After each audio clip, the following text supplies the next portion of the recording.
Good morning, everyone. It looks like the market is up this morning as the U.S. is allowing Nvidia to sell its H20 chips. They were on hold for a few months due to the tariff negotiations. And because of that, Nvidia said it would take like a 15% hit on their quarter, but now they can resume that. Well, that's good news for Nvidia.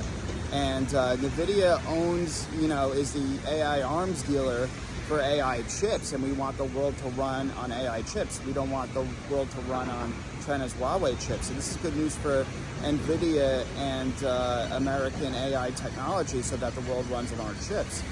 Facebook and Meta are also want to build out massive data centers. Mark Zuckerberg wants to build out multiple gigawatt data centers, and what will he need for that? Nvidia chips. So that's another leg of growth for Nvidia as well. Nvidia is going to keep growing and growing, and this is despite fears from Tariff Man about all the tariffs on the EU and Mexico, or 30% tariffs. The market shrugged that off and is still doing pretty well as of now. So obviously we have to see, but yeah, let's see what happens. And then the CPI inflation for June came out, and it came in hotter than expected year over year at 2.7% compared to 2.6%. However, core month over month came in at 0.2% compared to 0.3%, which is lower than estimated. Year over year for core was 2.9%. So the fact that core CPI is better than estimated is good, but we are seeing inflation. The headline number is higher than estimated and on the rise from last month. So that's something we have to watch because we were worried to see, and we wanted to see if tariffs could cause inflation.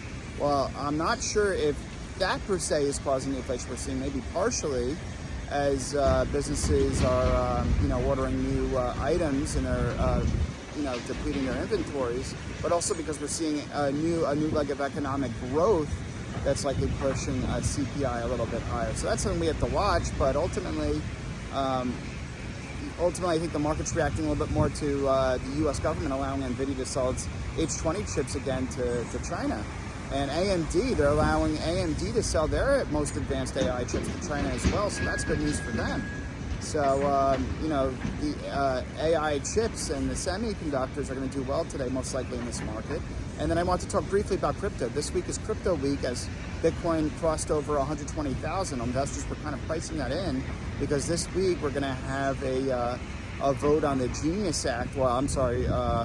President Trump most likely signing the Genius Act, which is the stablecoin rules, which will allow U.S. dollar dominance, and also will also have no CBDC and a crypto clarity law, which also has sets the rules of the road in terms of what crypto assets are, securities and commodities. So that's good for crypto as well, in my opinion.